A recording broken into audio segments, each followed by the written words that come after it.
This is what Bhagavan also was implying when he said that the only two things we can do, either we inquire or we surrender. You see? So we speak a lot about the inquiry, but what is this surrender? Surrender just means just enjoy the show, knowing that it's all God's problem, allowing it to happen. Exactly. And it's not either or. At some moment, it seems like you want to inquire a lot, who am I? Really, really, who am I? I cannot be this thought appearing to me. I cannot be this emotion because it is also an appearance coming and going. I am not coming and going. Who am I? There's a presence felt here, which is the sense that I exist. But who is aware even of this? Is it not I? Who am I? And we see that we are this pure witnessing, and no appearance touches us. Then what happens?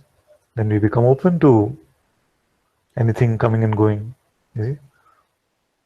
And second is, and we just give up. Okay, I really can't do this. We just give up. It's all my father's problem or God's problem. That's all. You see? Then what happens? Same openness. You see? Then as openness happens, then these things lose their, because the leg of doership is one of the strongest legs, maybe the strongest leg of the ego. See? And when we drop this doership, and just allow, okay, I can't do this anymore, means what? I'm no longer the doer. Let whatever force which is running this life, let it take care of life. Then as doership starts to dissolve, then the sense of separate identity also cannot last too long. Because what do I do? What do I do? What do I do next? What did I do? I should not have done that. You see, this doing is a lot of identity. It is the core of the identity. You see? So what's in it? Just one sec. What's in it for me? See? So what many times this question comes, what changes after liberation or freedom? What really changes? It just, the simplest thing that changes is that we don't walk into every situation chanting the mantra, what's in it for me, what's in it for me, what's in it for me. It is just a simple allowing of everything to come and go. So this D, the desire D, that becomes a lot milder, you see. Then the second D, which is doership, what should I do, what should I do, you see, that also starts to dissolve a lot, you see. So this desire and doership dissolve. And then we come into every situation with not the blinkers of what's in it for me, but just a universal openness with the whatever is, you see. So then it becomes lighter. Then we don't feel like we are so much in a rush. You see, we're not feeling like, okay, what am I extracting from this situation? You see? Then what happens is that this one actually is one of the traits of the spiritual seeker also. It's a very strong identity, you see. You're running from place to place, what's in it for me? What can I get from him? What can I get from him? You see, like that. Then that we start enjoying this seeker identity also. You see? And then in our minds we have like report cards. We went to, yes, I got this from there, I got this from there. What is that I that is getting something from somewhere? You see, that is the seeker identity, the spiritual identity, which even must be looked at and said, what am I really, what is it that I want? Is my own presence not here? And if my presence is here, is there anything outside of this presence that I can ever have?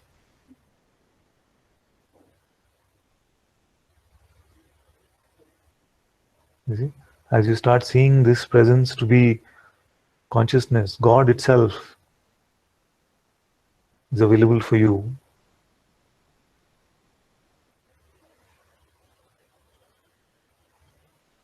then this sense of what do I need, what should I get, what am I finding here or there, that goes. You get so much satisfaction, contentment.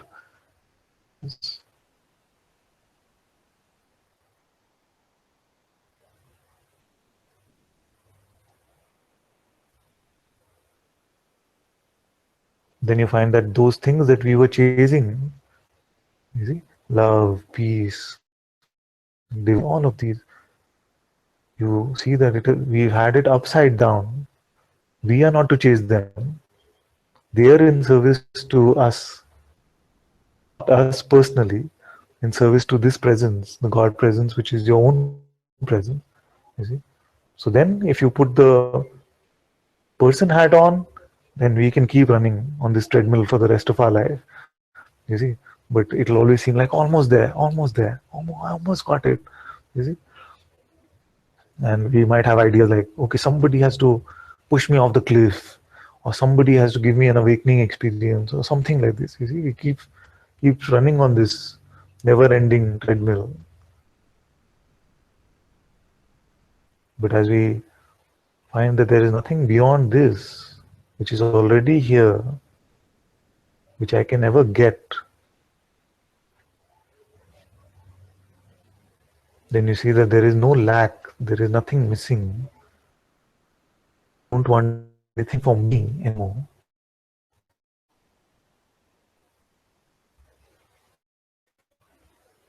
Example of the cat. You heard this from me? Cat, no? So suppose you were born into a world where there were no mirrors. So you could not check really who you are. You see? But everybody start telling you that you're a cat. You see? Own thoughts are saying you're a cat. So everything is saying I'm a cat. And as the job of the cat, the only job is to get the next bowl of milk. Yeah? So it has been said that this is your job now, the next bowl of milk. First, study well, get good marks. You see, that is the first bowl of milk. You see? So we chase that, get this bowl of milk. But does it given us the eternal happiness and contentment we wanted? No. So then they say, oh, cha, not with this. The next bowl of milk. You see? They say, get a good job. And then you can be happy the rest of your life. Everybody's been told this. No, just get a good job and then you'll be fine. Get that bowl of milk. Contentment, momentary maybe. You see, once in a while. They say, okay, but still, something is missing. Your next bowl of milk is get the perfect relationship. You see, get the partner, he or she will complete you. Yeah? So you chase that bowl of milk. So much drama about relationship. Then we get to that relationship. For a while, it seemed like, wow, very nice. You see? And then, only if she was like this, little more. Only if he was little more like this. You see? We enjoyed the differences before we were together because it's so attractive, you see. And once we are together, then why couldn't she be more like me, or why couldn't he be more like me? You see, we want to change the same differences which were attractive. You see, so this also didn't work as the next bowl of milk. Then they say money. You see, you're getting the point. So all these bowls of milk have been defined. Then somebody comes and says to you that no, you've been chasing all the wrong things. There's no happiness in this. Liberation, you see, moksha. That is your bowl of milk. Now this one will not run out. It is your amrit. Never ending amrit. You see. So you have milk. This is the ultimate one. It's huge. I will never run out. Just be in bliss. You see. Still chasing.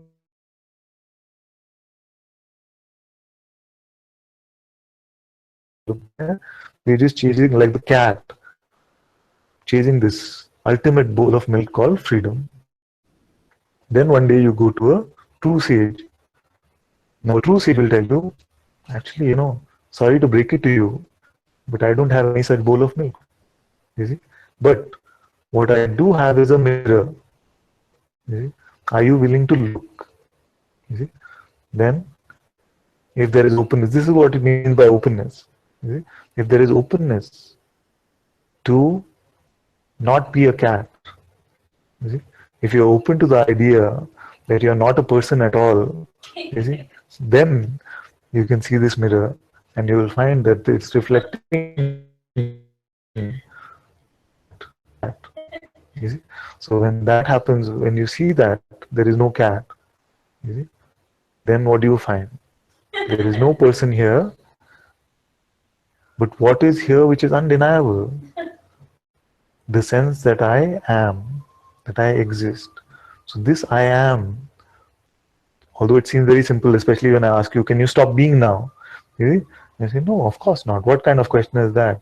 I'm being is here. You see? But this is your introduction to your own Atma. You see? This Atma, you see, is the same I amness. And it means also the same, this sense of existence, beingness, consciousness. So you find that this is here. And I am aware even of this. But this one that is aware even of this is not a body, is not a thought, is not an emotion. It is something even prior to this presence of being. You see? So what is this I that is aware of this? Is it a thing? Is it like some empty dark space? Is it some white light? You find that it is none of this. Because even if it was this, I would be aware of that. You see, many times our mind will visualize things and give them to us as solutions. So you say awareness, and the mind will start visualizing some big dark space or something like this. But who is aware even of that? Can we say something about that? We cannot. You see, and that is why it's impossible to mentally grasp this. And yet you know it is true. That's why when we say, are you aware now? You say yes. You see, that means we are aware of our awareness. We just don't have the words to define it or describe it. That's why we feel like I still haven't found the self. You see, because our idea has been that once I know a concept of something, only then do I know it. You see, like in school, you study science. Okay, you learn 10 concepts. The world is round and goes around the sun, gravity that works. You see, all these, and we feel like, oh, I know something about the world. But you really don't. We just know some concepts about the world now. You see, but this self is also like this. We can have some concepts about it, but that is not the true knowing. You see, but this true knowing is possible, and it is available even through a simple question like this: are you aware now? You see, but to the mind, it is supremely unsatisfactory. Nothing happened. Where is the halo? You see, where is the bliss? I was promised bliss. You see, where is any of that? But the magnificence of this, that I am able to say I am aware without a phenomenal experience of this, you see, then you find that this I that is aware, it must be this awareness itself, because it is aware of itself without any visualization, without any conceptualization, without any interpretation, you see. And you find that this discovery